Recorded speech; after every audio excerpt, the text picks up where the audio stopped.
Oi, galerinha. Como nós estamos aprendendo sobre comércio, né, no passado e no presente, hoje nós vamos falar de um tipo de comércio que acontecia antigamente.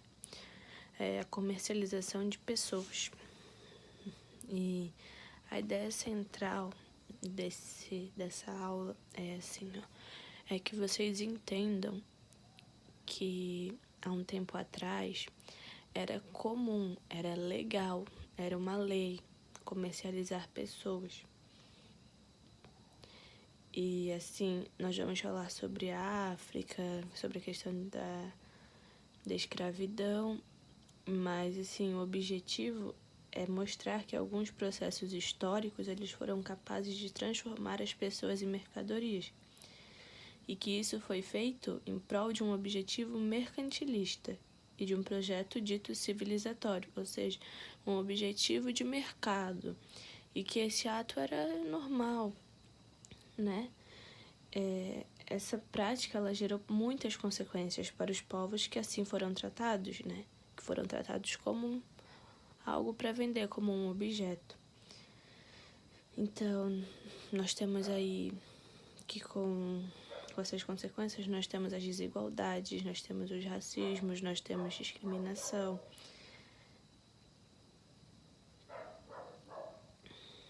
Outro meio também de comércio era o tráfico, a exploração de pessoas. Então, assim, ó, eu quero que vocês prestem muita atenção nessa aula, porque ela nunca fez tanto sentido para o momento em que estamos vivendo, né? Não sei se vocês têm visto em jornais a questão das manifestações que aconteceram nos Estados Unidos, que aconteceram nesse domingo que passou no Brasil. Então, assim, eu quero que vocês reflitam e critiquem a prática colonizadora. E eu quero que vocês compreendam as desigualdades que existem hoje, que são reflexo dessa reprodução, desse comércio. Então, a nossa aula está dividida em 3 partes. Vamos começar analisando artistas contemporâneos, que eles usam da arte para denunciar as relações de desigualdades e racistas praticadas socialmente. Na segunda parte, nós vamos diferenciar alguns tipos de escravidão e analisar fontes históricas que comprovam como as pessoas escravizadas no Brasil eram tratadas como mercadorias. E no final, nós vamos analisar um caso contemporâneo de venda de pessoas na Líbia, à luz dos conceitos e ideias debatidas na aula, né? Então, vamos analisar e criticar a comercialização de pessoas em diferentes tempos e espaços, relacionando-a à perpetuação de desigualdades e racismos na contemporaneidade. Então, eu tenho essas 3 perguntas para vocês. O que é um comércio? Né? Nós já vimos isso na aula anterior. E o comércio de pessoas, o que poderia ser? E a melhor pergunta, né? Como será que é possível se estabelecer o preço que cada pessoa custa? Então, assim, né, pessoal, o comércio, nós vamos lá. Eu quero comprar uma blusa. Eu tenho dinheiro, a blusa, vamos supor, R$60. Vou lá e compro, né? Aí agora, assim, o comércio de pessoas, o que poderia ser esse comércio? Igual comprar uma blusa. A blusa vale tantos, eu vou lá e pago pelo que essa blusa me oferece. Isso é o comércio de pessoas. E eles estabeleciam um preço, independente de como era a pessoa, mas nós vamos ver isso mais à frente. Então, pessoal, o fato de as pessoas terem sido comercializadas, ou seja, compradas e vendidas, as colocou em um lugar na sociedade de inferioridade, por não serem livres para fazerem suas escolhas. Se vocês estiverem vendo o jornal, aparecem muitos casos de racismo. No futebol também tem muitos casos de racismo e por aí vai. Nós estamos estudando isso para entender por que o que aconteceu no passado ainda acontece hoje em dia.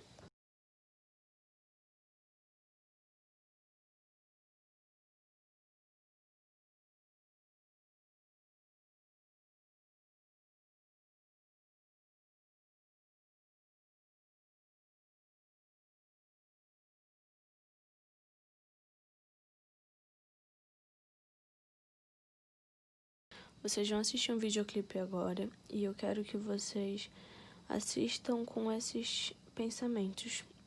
O que essa música está querendo denunciar? O que ela acusa? O que ela está querendo dizer que está errado? E qual é a desigualdade que essa música está querendo mostrar? Vou pedir Santa Clara para clarear. Vou pedir Santa Clara para me ajudar.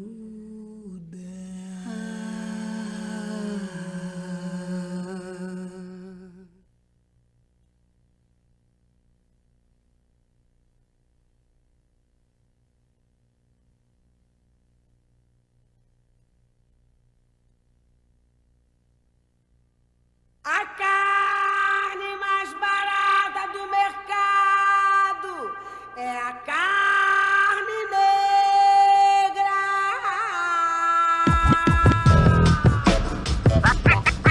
Tá ligado que não é fácil, né, mano? Mano? Se liga aí.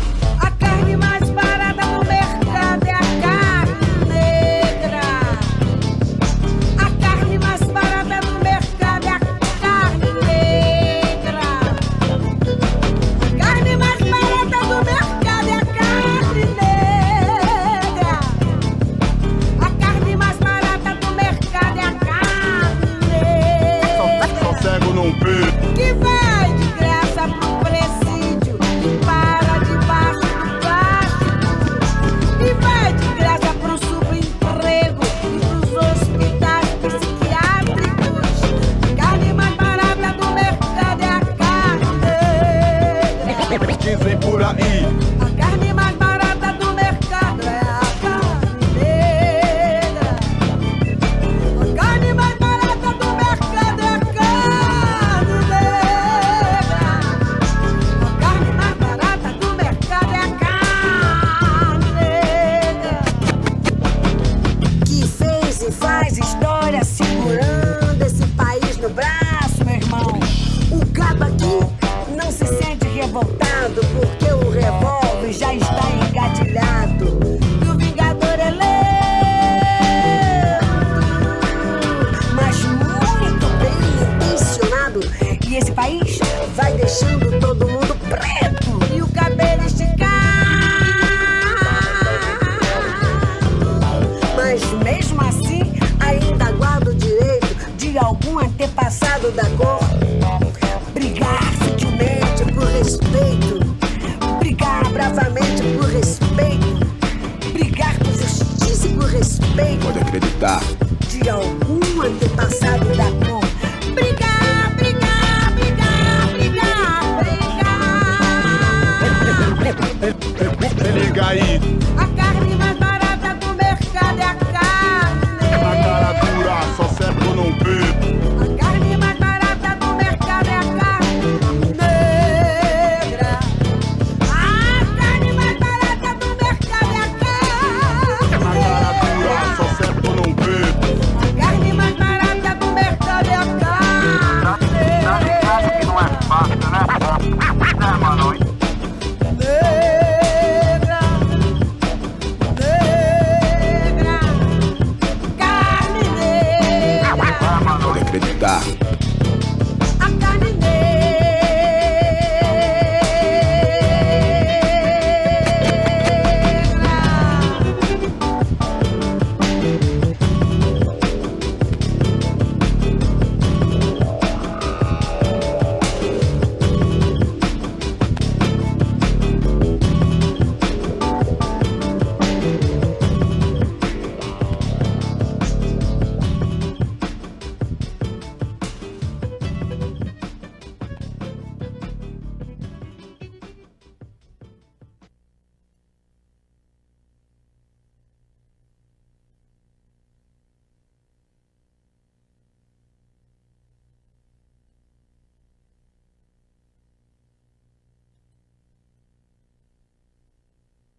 Gente, no início da música, a Elza Soares, que é a cantora, acrescentou 2 versos pedindo para Santa Clara clarear e ajudar ela. Será que é mais fácil ser branco do que negro? Será que a cantora realmente gostaria de ser clareada? A Elza Soares ela é uma grande defensora dos direitos dos negros. E a primeira vez que ela canta o refrão A Carne Mais Barata do Mercado, ela faz uma entonação semelhante ao de um vendedor de mercado. E eu quero deixar para vocês também, né, que as pessoas negras que estão amarradas no chão, elas estão representando como se elas fossem um produto que está à venda. Elas estão ali como se fosse uma prateleira. Vamos ler aqui, ó. Será que o dinheiro compra igualdade? Será que negros ricos sofrem racismo? Jean Michael, ele foi um artista plástico de Nova York. Ele tinha um pai porto-riquenho e uma mãe haitiana. Ele nasceu em 1960 e ele morreu em 1988. Ele viveu cerca de 28 anos. E ele fala ali, ó, era uma personalidade que tinha um sucesso considerável. Quando ia para a vernissage de uma exposição, ele era a estrela da noite. Mas quando saía da galeria, o táxi não parava para ele na rua, porque ele era negro.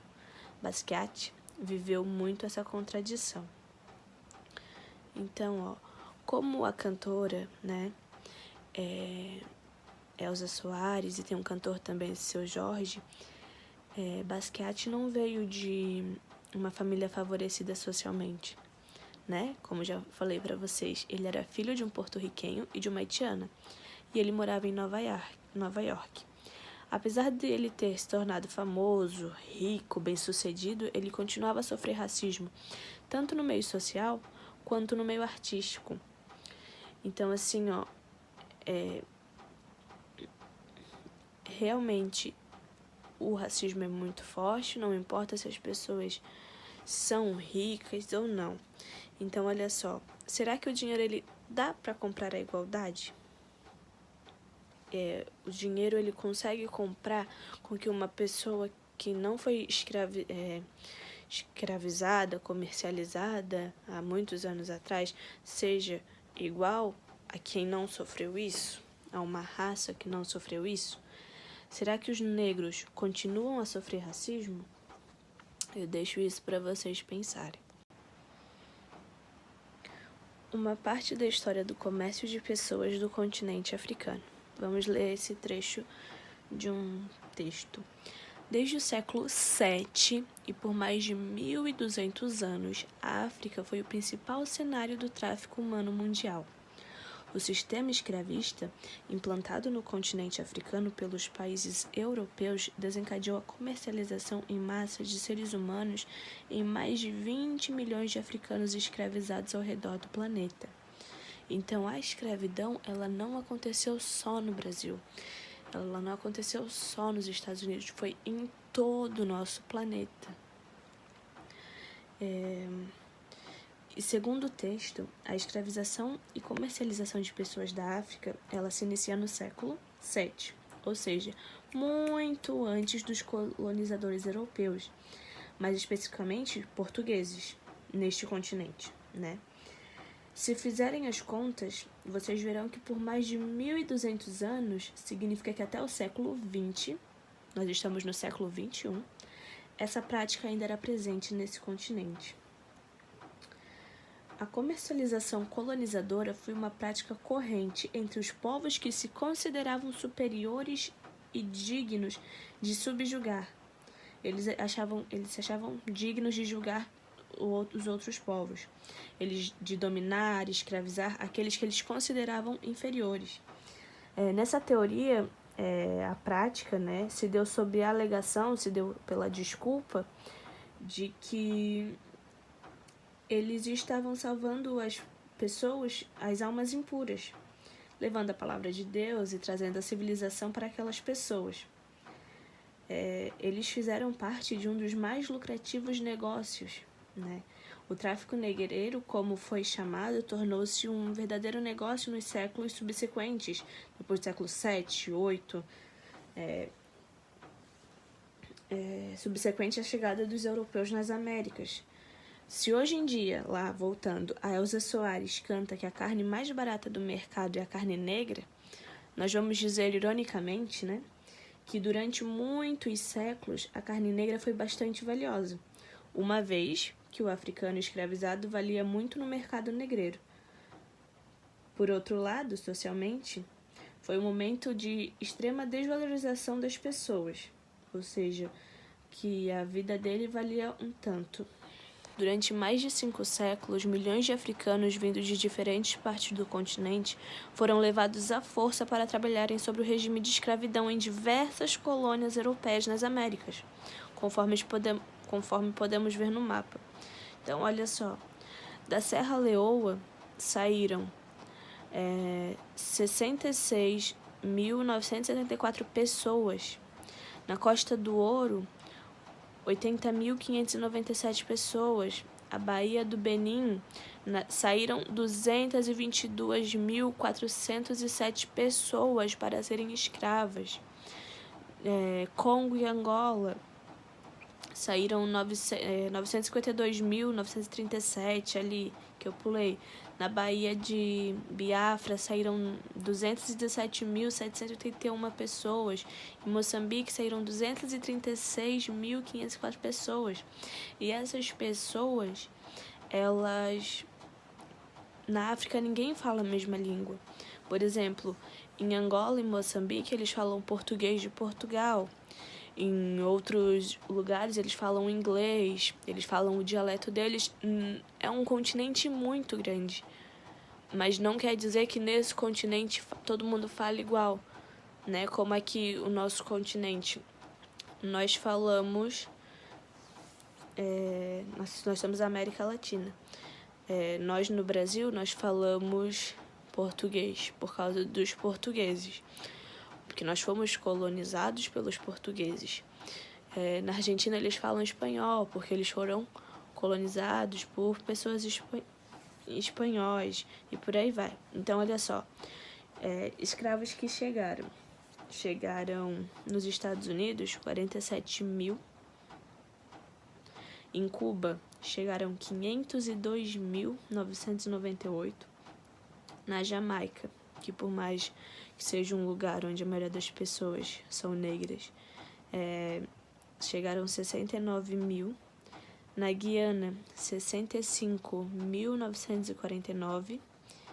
Bahia, que é aqui onde nós moramos, né, no Brasil, chegou 161.883. E no sudeste do Brasil, que fica São Paulo e por aí vai, chegaram 893.925 pessoas para serem comercializadas. Essa prática de escravidão, ela já existia em algumas regiões da África, antes mesmo dos colonizadores europeus chegarem. Porém, ela tinha um significado e um sentido muito diferente. Por exemplo, fazia parte de ritual de guerra, era plano de sobrevivência, disputa por regiões, entre outros. Por exemplo, uma disputa, alguém foi lá, tomou a terra e botou o povo para trabalhar. Mas era totalmente diferente do que foi vivenciado, né, tirando as pessoas da África e mandando para os outros continentes. Porque esse caráter comercial, né, que é a escravidão, ela surge no século XIV.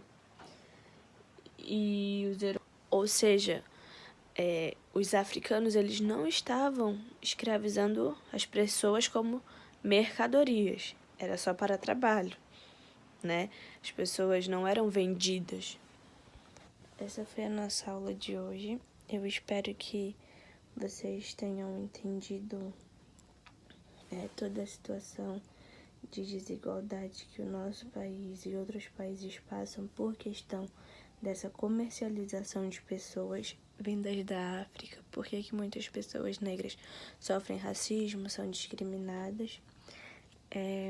Eu espero que vocês parem para refletir também se em algum momento vocês já fizeram brincadeiras racistas, não só com pessoas negras, né, com indígenas, por exemplo, e por aí vai, tá? Eu espero que vocês tenham gostado dessa aula e após esse vídeo vocês vão fazer a atividade, que tá bem facilzinho.